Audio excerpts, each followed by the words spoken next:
मुझे सास बनना पड़ेगा। बहू, आज श्याम भजन मंडली वालों ने सुंदरकांड का आयोजन किया है। मैं 4 बजे, तुम चाय तैयार रखना, पीकर निकल जाऊंगी।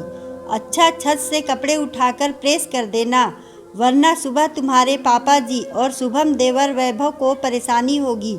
और शाम के खाने की तैयारी कर लेना। बोल अपने कमरे की तरफ जाने लगी। तब प्रिया बोली, माँ जी आप कहे तो मैं भी आपके साथ चलूँ।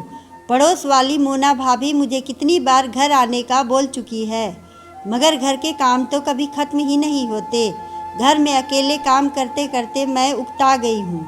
अगर आप इजाज़त दे दे तो थोड़ी देर मैं भी उनके पास बैठ आऊँ।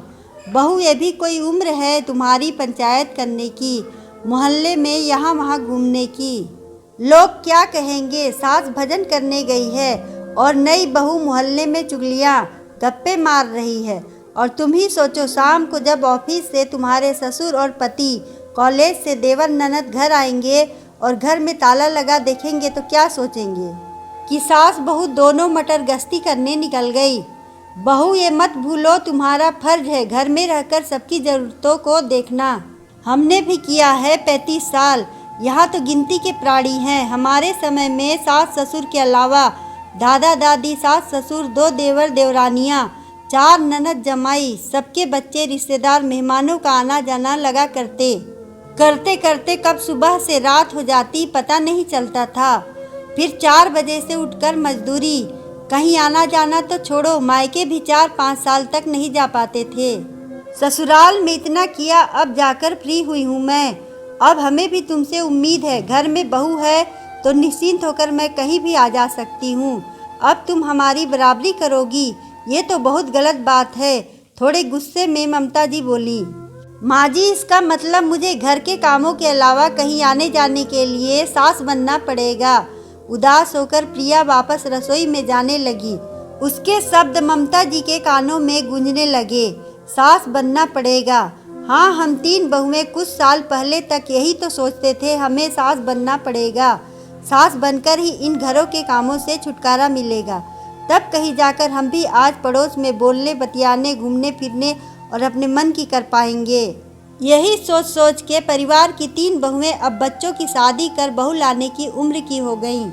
ममता जी को आज भी याद है, घर के सदस्य ज़्यादा होने की वजह से रसोई और दिन भर कपड़ों का काम फैला रहता था। उस समय वॉशिंग मशीन भी नहीं होती थी और बड़ी बहू होने के कारण सास ससुर ही नहीं, पूरे परिवार के हर एक सदस्य कपड़े भी अपने हाथ से धोती।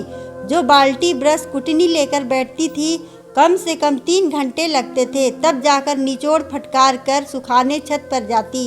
सूखे हुए कपड़े उठाकर प्रेस करना, यही सब तो काम था। ऊपर से सासू माँ हर हफ्ते चादर, तकिए, दीवान कवर, सोफा कवर धुलवाती। कहती धूल मिट्टी रहती है, साफ सफाई जरूरी है। उस पर गर्मियों की छुट्टी में ननद लोग आती तो 15-20 बच्चे मिलकर घर को चिड़ियाघर बना देते। सबके कपड़े, खिलौने बीनते बीनते हालत खराब हो जाती थी उनकी। खुद बड़ी बहू थी, पहले कुंवारे देवर नंदों की शादी करवाई, उसके बाद उनके परिवारों की जिम्मेदारी उठाई। करते करते समय निकल गया। हमेशा देखा करती हूँ उनकी सास जब मन करता अपने मायके चली जाती, पड़ोस में घूमने निकल जाती, मंदिर दर्शन के बहाने 3-4 घंटे घर के दर्शन नहीं करती। उनको देखकर हमेशा यही लगता कि घर, रसोई से छुट्टी सास बनकर ही मिलेगी, और इंतजार करती कि कब सास बनूंगी। बहू, बिल्कुल नहीं तुम्हें सास बनने के इंतजार करने की। हमारी तरह इतने साल तड़पने की ज़रूरत नहीं। सबकी चाय थर्मस में रख दो, फ़ोन कर दूंगी। मंजू 4 बजे तक घर पहुंच जाएगी। वैसे भी अपनी सहेलियों के साथ घर रुक जाती है, इसलिए आने में 6 बज जाता है। अगर उसे भी समस्या हुई तो कल से एक चाबी तुम्हारे पापा जी को दे देंगे, क्योंकि वो ही घर में सबसे पहले आते हैं। ताला खोलकर अपने आप आकर चाय पीकर फ्रेश हो जाएंगे। माँ जी, आपने मेरी बात को समझा, इतना ही बहुत है। मैं आज नहीं कल चली जाऊंगी। क्यों भला? मैं तुम्हें मना नहीं कर रही। चलो, अभी चलो मेरे साथ, तुम्हें छोड़कर मंदिर निकल जाऊंगी। आज अचानक मंजू दीदी को परेशान करेंगे तो गुस्सा करेंगी, और पापा जी को भी आप रात में आराम से सब बात बताइएगा। जब सब कुछ तय हो जाए तो कल मैं चली जाऊंगी। सच में बहुत खुश नसीब हूँ, कितनी समझदार बहू मिली है।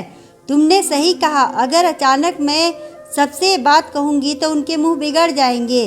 रात को आराम से बैठकर सबसे बात करूँगी तो सारी समस्या के समाधान मिल जाएंगे और सब मेरी बात मान भी लेंगे, मुझे यकीन है। तो फिर तय रहा, जब भी तुम्हारा मन करे तुम आस पड़ोस में ही बहू के साथ दोस्ती कर लो और चाहो तो एक किटी कर लो, ताकि तुम्हारा मन लगा रहे और हमारी बहू प्रसन्न रहे। हमारी तरह सास बनने का इंतज़ार कभी ना करे। जब समय होगा तब तुम सास बन ही जाओगी, मुस्कुराते हुए ममता जी ने कहा। प्रिया बोली, माँ जी खुशनसीब तो मैं हूँ जो बहू का दर्द समझने वाली सास मुझे मिली।